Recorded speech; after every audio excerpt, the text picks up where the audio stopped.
대통령께서 지금 입장하고 계십니다.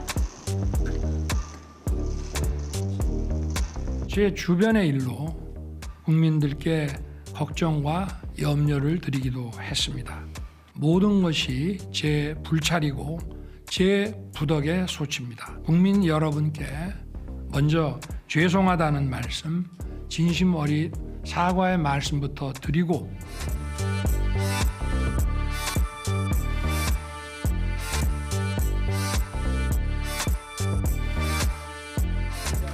국정 쇄신 방향에 명태균 씨 관련 좀 왜 연락하신 건지 김건희 여사 라인이라고. 주가 조작이나 명품 가방 수수 의혹을 제외하면 한동훈 대표 간 갈등 문제가 네, 다음 질문 하나 받겠습니다. 정도 하자. 네. 하나 정도만 해. 네. 목이 네. 아프다 이제. 아, 네. 그래 더 할까? 네, 지금 많은 분들이 지금 손을 드셨지만 네, 대통령님께서 지금 아무래도 좀 네, 목도 좀 타시고 좀, 아니 뭐 좀 네, 해. 조금 더 할까요? 네. 좀 더 해. 네, 기자 여러분들 대충 나온 것 같아서라니. 네, 그럼 질의 조금 더 받도록 하겠습니다. 같이 보도록 하겠습니다. 네, 함께해 주신 내외신 언론 여러분, 그리고 시청해 주신 국민 여러분.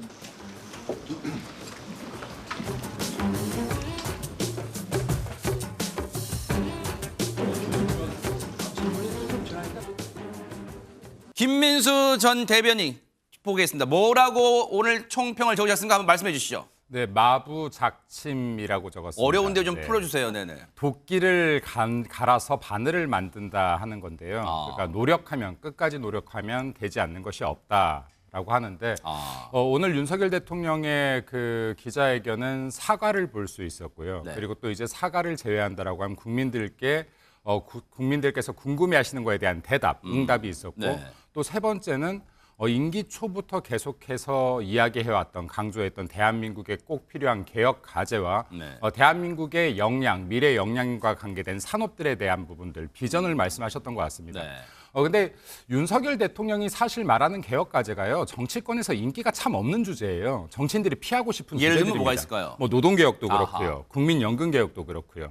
네, 그리고 교육개혁도 그렇고 의료개혁도 그러네요. 그렇습니다. 네. 네, 모든 대통령들이나 정치인들이 회피하고 기피했던 주제들인데 이 인기 없는 주제를 가지고 2년 반 동안 밀어붙여 왔었습니다.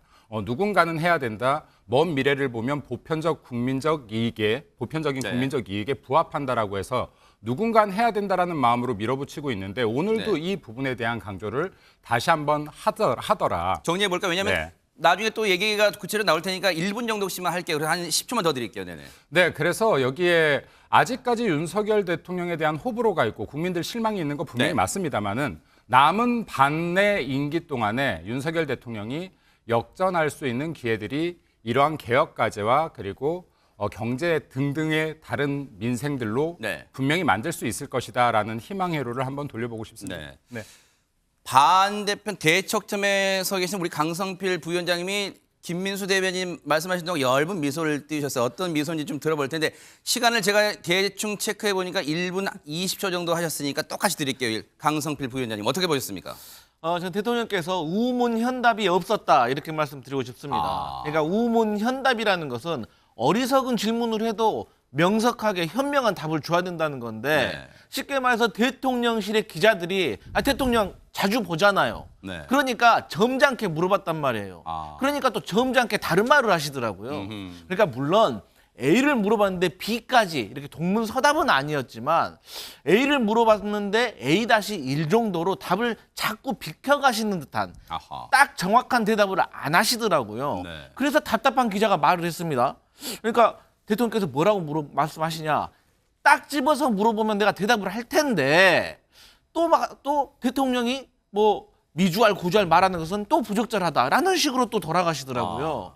그래서 우문현답이 없었다. 이렇게 말씀드리겠습니다. 어쨌든 만족스러움은 없었다는 게 약간 민주당 야당의 어떤 시각이 느껴지는데 그렇다면 국민의힘 김현주 대변인이 보실 때는 어떻게 보셨을까요?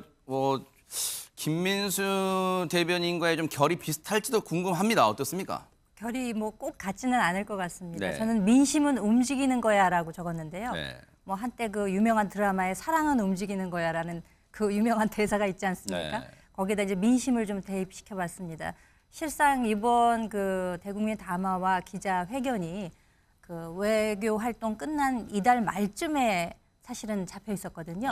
그러다가 임기 반환점이 이제 목전에 있기도 하지만 아무래도 주변의 뭐 참모진과 또 당에서도 재빨리 좀 호응을 하시는 게 좋겠다라는 요청이 나온 것은 결국 민심이 변했다는 거죠. 처음에 대통령에 당선되실 때는 48.56% 국민들의 지지를 받았는데 최근 들어서 물론 여론조사마다 조금 차이는 있습니다만 20% 내외의 네. 낮은 지지율을 보이고 있는 것은 결국 민심이 한 곳에 멈춰 있지 않고 움직이는 것이다. 네. 그렇기 때문에 마련된 자리가 오늘 자리였고 오늘 이 내용을 보시고 정리해 또 보겠습니다. 역시 국민 여러분들의 민심이 어느 방향으로 움직일지 거기에도 저는 관심이 간다 이렇게 평가를 하겠습니다. 조금은 뉘앙스가 이 말의 여운이 우려 쪽에 조금 무게가 실린 것 같아요. 김민수 대변인과의 조금 진짜 결은 좀 다르다는 느낌이 드는데 같은 당에 있으면서도.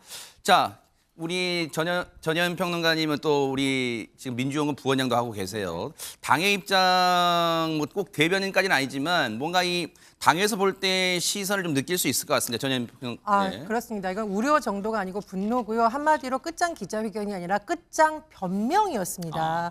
사실 대통령의 사과가 말로 사과하는 것이 아니라 국민에게 닿으려면 어떤 점에서 본인이 잘못했고 어떤 것에 사과하는지가 전달해야 되는데 나는 잘못이 없고 참모 탓이라는 듯한 말 그리고 김건희 여사에 대한 대국민적인 비판 여론은 마치 특정인이 악마화를 해서 이렇다는 탓 네. 그리고 심지어 여러 가지 의혹에 대해서 김건희 여사가 순진해서 이렇다는 탓 네. 무엇보다 국회 시정연설과 그리고 국회 개원식에 참석한 것은 국회가 문제가 있어라는 탓, 결국은 탓 아니었겠습니까? 그래서 국민들은 아주 일말했던 그 기대마저도 버리고 지금 분노한 상태가 아닐까 이렇게 평가합니다. 네. 앞으로 부부싸움을 좀 많이 해야 될 것 같습니다. 제 아내라고 이렇게 변명하는 것이 아니라 입당 그 신청서가 언론에 공개되다 보니까 제 휴대폰 번호가 공개가 됐습니다. 그날 하루만 문자가 한 3,000개가 들어오더라고요.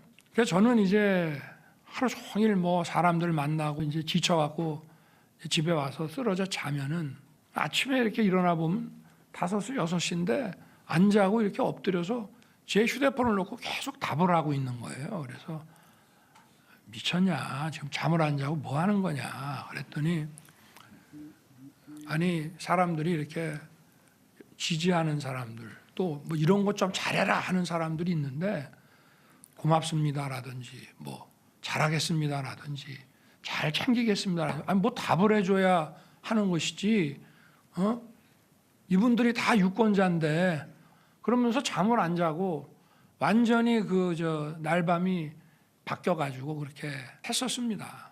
제가 대통령이 돼서도 검사 때 쓰던 휴대폰을 계속 쓰고 있으니까 무조건 바꿔라고 하는 얘기를 많이 들었습니다.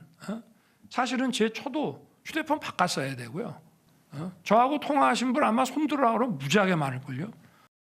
대통령이 요새 뭐 회의 때 막 참모들한테 막 야단을 많이 친다는 말이 있는데 당신 좀 부드럽게 해. 그런 거를 뭐 국정 관여라고 할 수는 없지 않겠죠. 그죠? 제가 뭐 검찰총장 할 때부터 일단 뭐 저를 타겟으로 하는 거지만 뭐 저희 집사람도 하여튼 침소봉대는 기본이고 뭐 없는 것까지 만들어서 제 처를 많이 좀 악마화 시킨 거는 있습니다. 저도 뭐 제 아내가 잘했다는 것이 아니라 더 신중하게 매사에 처신을 해야 되는데 이렇게 국민들한테 걱정 끼쳐드린 거는 그거는 무조건 잘못이라고 생각합니다. 본인도 뭐 어찌됐든 저찌됐든 자기를 뭐 의도적으로 악마화를 하네 뭐 억지로 만들어내네 해도 그런 억울함도 아마 본인은 가지고 있을 겁니다만은 그거보다 어쨌든 국민들 걱정 끼쳐드리고 속상해하시는 거에 대한 그런 미안한 마음을 훨씬 더 많이 가지고 있습니다.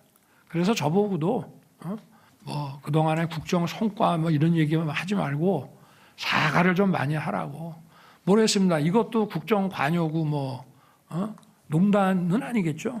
이게 말꼬리 잡는 건 아니지만 대통령 그러면 애초에 사과할 의사가 별로 없었는 걸 김건희 여사의 의견대로 사과했다는 거 아까 90도 인사하고 그랬다는 걸까 이거 어떻게 받아들이는 국민이? 그러니까 기자가 물었잖아요. 네.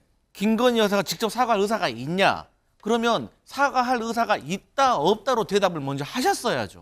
그리고 나서 부차적으로 또 여사께서 기자회견하러 간다고 하니까 제대로 사과하라고 했다 이런 연결고리가 있어야지 국민들이 이해를 하고 납득을 하는데 대통령께서 기자의 질문에 대답을 오히려 조금 다른 듯한 쉽게 말해서 선생님이 학교에서 지각한 학생한테 너 왜 지각했어? 라고 물어보니까 택시 타고 왔는데요? 라고 답변하는 거예요.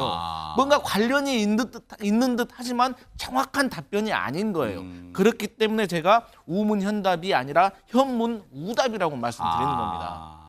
국회가 사실상의 특검을 임명하고 방대한 수사팀을 꾸리는 나라는 없습니다.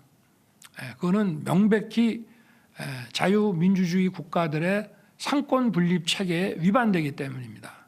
이미 2년 넘도록 수백 명의 수사 인력을 투입해서 정말 어마무시하게 많은 사람들을 조사했습니다. 왜냐?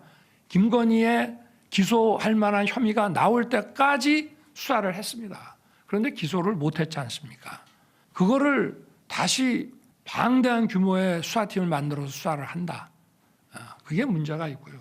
특별검사의 업무도 사법 업무입니다. 근데 이거는 사법작용이 아니라 정치 선동이다 이 말입니다. 그러니까 이거는 아내에 대한 사랑과 변호 차원의 문제가 절대 아니라는 점을 다시 한번 말씀드립니다.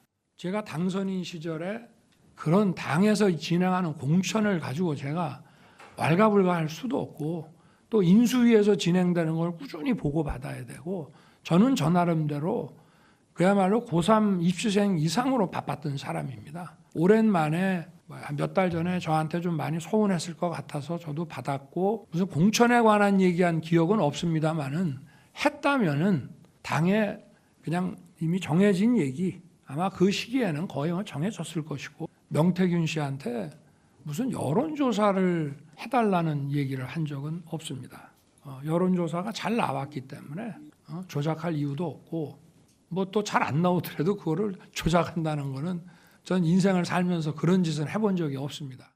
사실 기자들의 질문에도 이제 명쾌하게 나왔습니다만 명태균 씨를 둘러싼 논란 또는 의혹이 여러 가지 뭐 관전 포인트가 있겠습니다만 크게는 여론조사 조작 의혹, 그다음 공천 개입, 그리고 창원 산단 문제 이렇게 한 3가지 정도가 있잖아요. 굵은 거. 근데 오늘 대통령의 이 해명으로 그 여러 가지 의혹들이 그래 말끔하게 해소됐다고 볼 수 있을까요? 어떻습니까? 예를 들면 대통령 당선이니까 늦게까지 일했다. 피곤해서 그럴 틈이 없었다가 국민들이 납득할 만한 해명입니까? 그건 아니죠. 무엇보다도 공천 개입 의혹과 관련돼서는 윤석열 대통령이 당선인 시절에 대통령으로 취임식하기 바로 전날 명태균 씨와 직접 통화하는 육성 녹취록이 공개가 되었습니다. 그 내용이 선거 도와줘서 고맙다, 열심히 하겠다 이게 아니라요.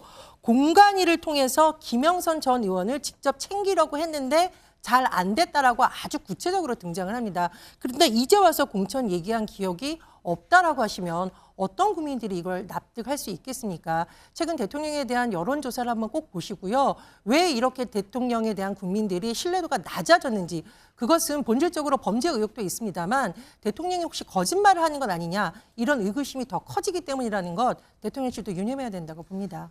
오늘 해명을 보면 글쎄요. 김민수 대변인 언론들의 얘기 그리고 야당에서 주장, 특히 민주당에서 주장하는 내용들에 대해서는 이 윤석열 대통령의 해명을 보면 다 사실과는 다르다, 있지도 않은 일이다 이렇게 좀 모아져요. 어떻게 봐야 될까? 여론조사 조작 의혹도 사실이 아니다 이렇게 지금 얘기를 하고 있습니다. 여론조사 그 조작 의혹은 사실일 수가 없다라고 봅니다. 2가지 관점에서 그런데요. 첫 번째는 대선이라는 게 전국 단위 가장 큰 선거예요. 이게 지금 며칠 하루에도 몇 개씩의 여론조사가 나옵니다. 이 명태균이라는 자가 여론조사를 조작한다라고 해서 이게 여론에 영향을 미칠 수도 없거니와요. 그리고 명태균이 했던 여론조사는 공개용이 아닙니다. 비공개용이에요. 개인 내부 참조용이에요. 네. 근데 이걸로 어떤 여론을 조사할 수 있겠습니까? 이게 공표용 여론조사가 아닌 것을 공표하는 것 자체가 불법입니다. 그럼 어떤 누구한테도 보여주지 못하는 후보만 볼 수 있는 여론조사로 어떤 여론을 조작할 수 있겠습니까? 그러니까 이런 것들로 지금 팩트 확인을 하지 않고 선전선동하고 있는 민주당에 대해서 제가 비토를 하는 것이고요. 네. 이러한 부분들에 대해서. 그리고 지금 이제 명태균 씨와 전화 통화 같은 부분들도 마찬가지인데요. 네. 제가 볼 때는 공천 이야기를 나누었다라고 하는데 정말로 윤석열 대통령의 워딩 중에서 주안점을 두고 봐야 될 것은 네. 내가 얘기해 봤는데 당에서 좀 시끄러워. 이 부분을 저는 주안점을 둬야 된다고 봅니다. 왜냐하면 선거에서 도움받은 사람들한테요. 이런 부탁 저런 부탁이 들어오면 네. 완곡한 거절이라는 게 있어요. 네. 그런데 이건 윤석열 대통령이 완곡한 거절을 했다라고 봐야 되는 것이지 들어줄게라고 했던 발언이라고 보면은 이건 상당한 무리가 있다. 또한 명태균의 발언도 또 있죠. 네. 저 녹취가 지금 일부 편집되었다. 여기 사이에서 빠진 부분이 있다. 여기에서 공천은 결국에는 당에서 알아서 하는 것이고 등의 내용이 있다라는 발언도 있습니다. 그렇다라고 하면 이게 지금 대통령이 변명이 아니라 사실 그대로를 오늘 국민들 앞에서 말씀드리는 것이고 여기에선 더 이상 이게 진위 여부를 따질 것이 아니라 대통령이 지금 이 기회를 통해서 국민들께 설명하고 있구나로 받아들이면 되지 않을까 싶습니다. 실제로 명태균 씨가 이제 민주당이 녹취 파일을 이제 공개했을 때 실제 내용 중에 한 70에서 80%는 빠진 채 지금 공개됐다 뭐 그런 말을 하기도 했어요. 네네. 그런데 이제 그럼에도 강성필 부위원장님, 네. 그럼에도 이제 명태균 씨 관련 의혹이 불거지는 이유가 네. 애초에 이 명태균 씨 의혹이 불거졌을 당시 초반부에 대통령실이 해명을 내놨었는데 그게 사실과 다른 게 드러나면서 진짜 뭐가 있는 거 아니야라는 또 그쪽으로 흐르게 된 것 같아요. 맞습니다. 그러니까 대통령실의 해명이 곧바로 이게 제대로 된 해명이 아니라는 게 드러난 거죠. 그렇기 때문에 신뢰가 떨어지는 겁니다. 그런데 저는 그렇습니다. 개인적으로 윤석열 대통령이 명태균 씨가 만약에 여론 조작을 했다고 하더라도 그는 몰랐을 겁니다. 그런데 구조상? 네. 뭐 윤석열 대통령께서 정치 시작한 지 뭐 얼마 안 됐는데 네. 뭐 여론조사에 대해서 얼마나 알겠습니까? 사실 여론조사에 대한 그 디테일은 정치권에 오래 있었던 사람도 많이 알지 못한 경우가 많습니다. 네. 하지만 국민의힘에서 주장하는 것처럼 조작이 안 됐고 미공표니까 무슨 문제냐라고 하시잖아요. 그 문제가 돼요. 예를 들어서 여론조사를 돌리잖아요. 네. 그럼 윤석열이라는 이름이 인지도가 올라가는 거예요. 이거 사전선거 운동 될 수 있습니다. 그리고 이 미공표를 했다고 하더라도 그 자료를 가지고 만약에 하태경 의원 같이 컷오프된 사람한테 보여주면서 대세는 우리에게 있다. 라고 하면 지지 선언을 윤석열 후보한테 할 수도 있는 거고 이거 업무 방해될 수도 있습니다. 네. 지금 가정에서 가정입니다. 얘기하는 이 거예요. 모든 건 다 가정입니다. 네네. 그런데 그리고 명태균 씨가 조작한 걸 대통령께서 후보 시절에 몰랐다고 하더라도 그러면 이게 지속적으로 여러 번이 오게 되면 이 여론조사에 대한 비용에 대해서 궁금함을 가지셨어요. 네. 그러면 이런 것들은 뭐 정치자금법이나 기부행위나 여러 가지 법적 문제가 될 수 있는 소지가 있다는 점인 거기 때문에 네. 이러한 점에 대해서는 그래서 국민들이 궁금해하고 야당이 문제를 제기하고 있다. 이런 말씀 드리겠습니다. 네. 19%까지 여론조사 지지율이 나왔단 말이에요. 그러면 19%의 의미면 뭐 일각에서는 그런 얘기도 하더라고요. 박근혜 당시 대통령 국정농단 때 그 지지율보다 낮다. 그런데 19% 정도면 일각에서는 이 정도면 참모들이 알아서 저희가 물러나겠습니다. 옷을 벗어야 되는 지경에 이르는 거 아니냐. 그런데도 가만히 팔짱 끼고 있다. 대통령만 앞에 떠미는 거 아니냐. 이런 지적도 나오는 것 같습니다. 지금 이 그 지지율은 아까 대통령들 역대 지지율을 사실 살펴보면요. 박근혜 대통령 같은 경우는 임기 말 같은 경우는 12%까지 그래요? 떨어졌었죠. 예, 그리고 노무현 대통령은 지금 수치보다 더 떨어졌었습니다. 근데 이게 지지율로 대한민국에서 성공한 대통령이냐 아니냐 지금 대통령의 정책이 맞느냐 아니냐를 따지고 여기만 쫓아간다고 하면은 대통령 다리를 성과내기 굉장히 힘들 것이라고 봅니다. 잠시만요. 네네. 거기에 이제 부차적으로 왜 그런 얘기가 나오냐면 많은 전문가들이 일단 지지율이 보세요. 저런 정도의 수치가 나오면 일단 대통령 말에 영이 서지 않기 때문에 무슨 말을 해도 국민과 시청자분들이 그걸 받아들일 수 있겠냐. 그런 질문이 뒤따르는 것 같습니다.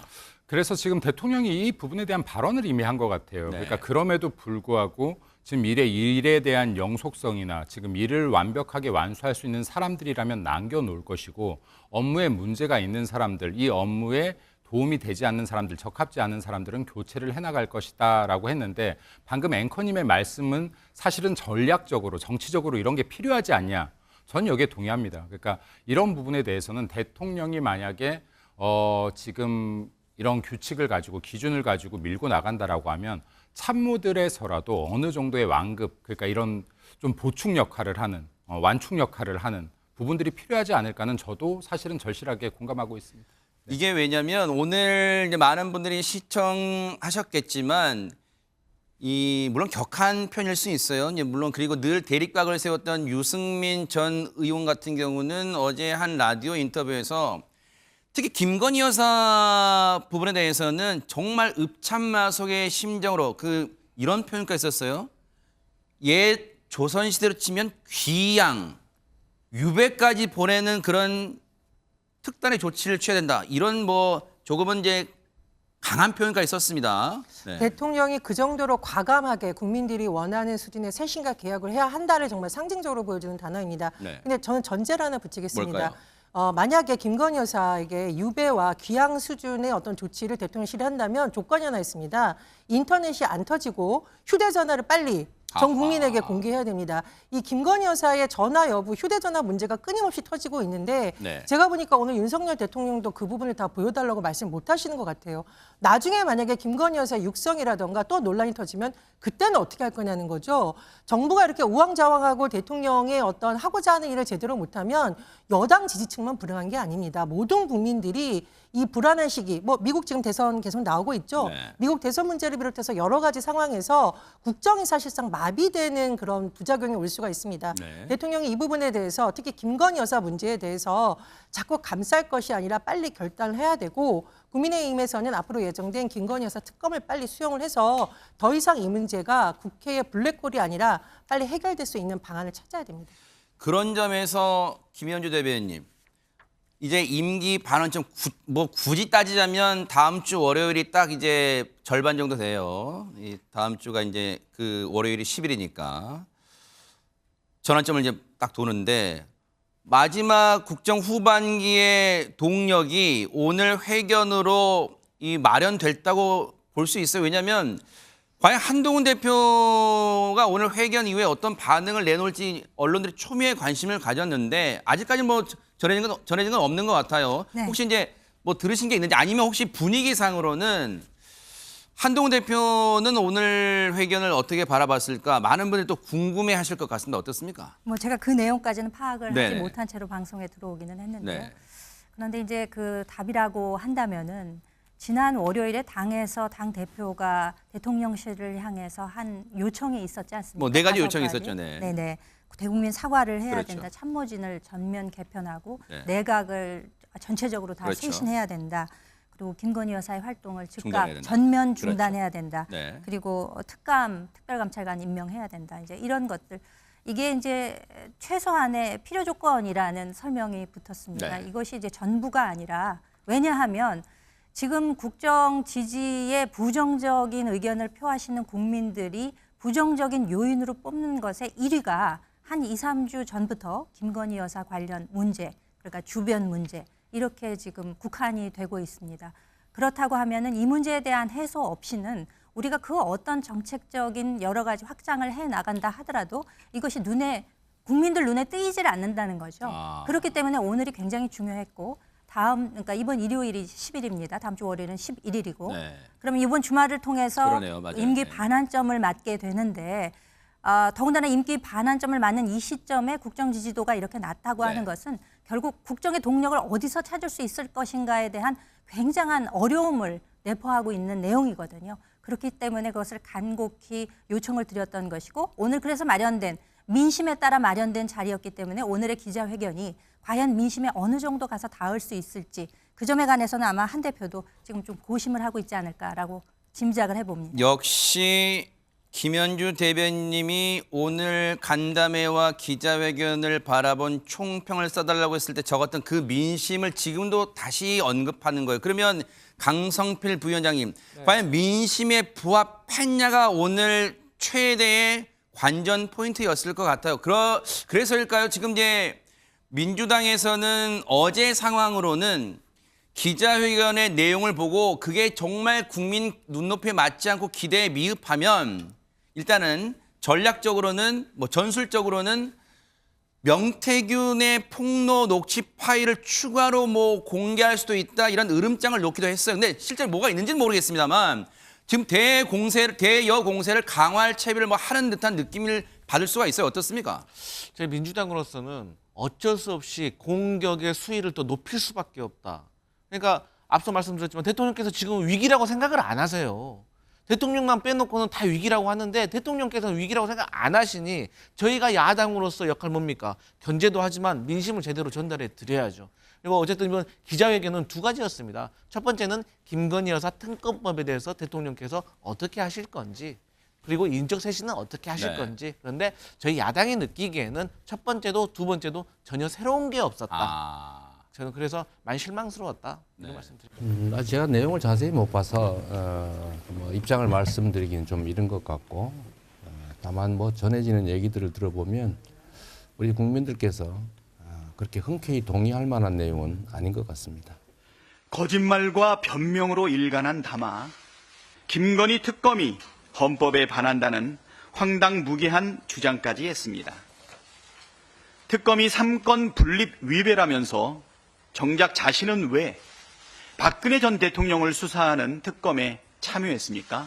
죄 지었으니 특검을 거부하는 것이라던 자신의 말 그대로 죄를 지은 게 많아서 특검을 거부하는 것으로밖에 달리 설명할 길이 없습니다. 뭐 오늘 이제 담화가 끝은 아닐 거라고 봐요. 이제 앞으로 뭐 여러 차례 있을 수는 있겠지만 조금 더 미리 섣부른 전망일 수는 있겠습니다만 정치부 기자들 사이에서 그런 얘기 나온다고 하더라고요.